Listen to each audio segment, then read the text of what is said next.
मेरी 7 साल की बेटी। 7 साल की बेटी बाजार में गोलगप्पे खाने के लिए मचल गई। किस भाव से दिए भाई? पापा ने सवाल किया। 10 रुपए के 10 दिए हैं भाई, गोलगप्पे वाले ने जवाब दिया। पापा को मालूम नहीं था गोलगप्पे इतने महंगे हो गए हैं। जब वे खाया करते थे तब तो 1 रुपए के 10 मिला करते थे। पापा ने जेब में हाथ डाला। 15 रुपए बचे थे। बाकी रुपए घर की ज़रूरत का सामान लेने में खर्च हो गए थे। उनका गांव शहर से दूर है।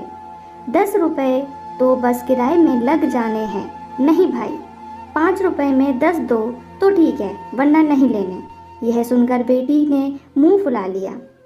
अरे अब चलो भी, नहीं लेने इतने महंगे। पापा के माथे पर लकीरें उभर आईं। अरे खा लेने दो ना साहब, अभी आपके घर में है तो आपसे लाड भी कर सकती है।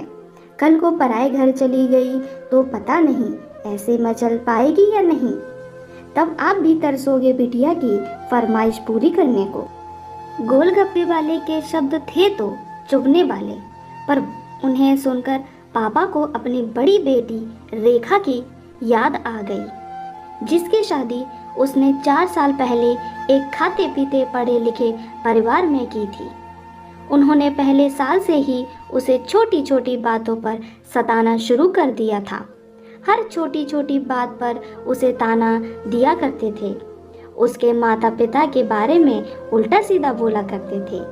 2 साल तक तो रेखा के पापा ने मुट्ठी भर भर के रुपए उनके मुंह में ठूंसते रहे, पर उनका पेट और बढ़ता ही चला गया और अंत में एक दिन सीढ़ियों से गिरकर बेटी की मौत की खबर ही मायके पहुंची।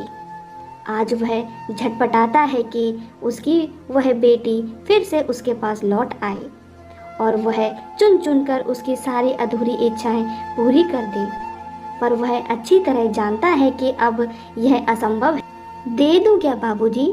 गोलगप्पे वाले की आवाज़ से पापा की तंद्रा टूटी। रुको भाई, 1 मिनट। पापा पास ही पंसारी की दुकान थी, उस पर गए, जहाँ से जरूरत का सामान खरीदा था। खरीदी गई 4 किलो चीनी में से 1 किलो चीनी वापस की तो 50 रुपए जेब में बढ़ गए। फिर ठेले पर आकर पापा ने डबडबाई आंखें पोंछते हुए कहा, अब खिला दे भाई। हाँ, तीखा जरा कम डालना, मेरी बिटिया बहुत नाजुक है। सुनकर 7 वर्ष की गुड़िया जैसी बेटी की आंखों में चमक आ गई और पापा का हाथ कसकर पकड़ लिया। जब तक बेटी हमारे घर है उनकी हर इच्छा ज़रूर पूरी करें। क्या पता आगे कोई इच्छा पूरी हो पाए या ना हो पाए। ये बेटियां भी कितनी अजीब होती हैं। जब ससुराल में होती हैं तब मायके जाने को तरसती हैं।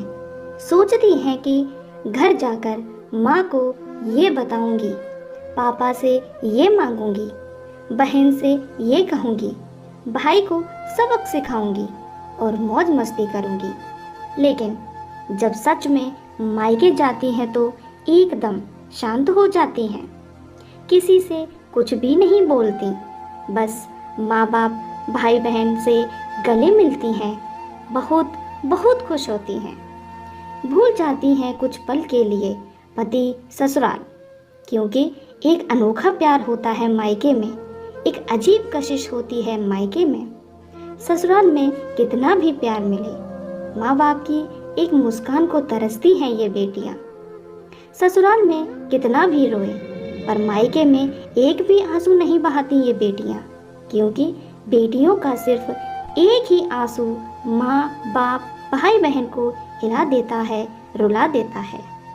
कितनी अजीब हैं ये बेटियाँ, कितनी नटखट हैं ये बेटियाँ। भगवान की अनमोल देन है ये बेटियाँ। हो सके तो बेटियों को बहुत प्यार दें, उन्हें कभी भी न रुलाएं, क्योंकि ये अनमोल बेटी 2 परिवार को जोड़ती है, 2 रिश्तों को साथ लाती है अपने प्यार और मुस्कान से। दोस्तों, हम चाहते हैं कि सभी बेटियां खुश रहें हमेशा, भले ही हो वो मायके में या ससुराल में।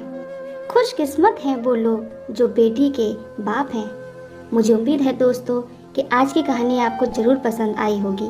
अगर मेरे चैनल पर आप नए हैं तो मेरे चैनल को लाइक, सब्सक्राइब और शेयर करना ना भूलें। धन्यवाद।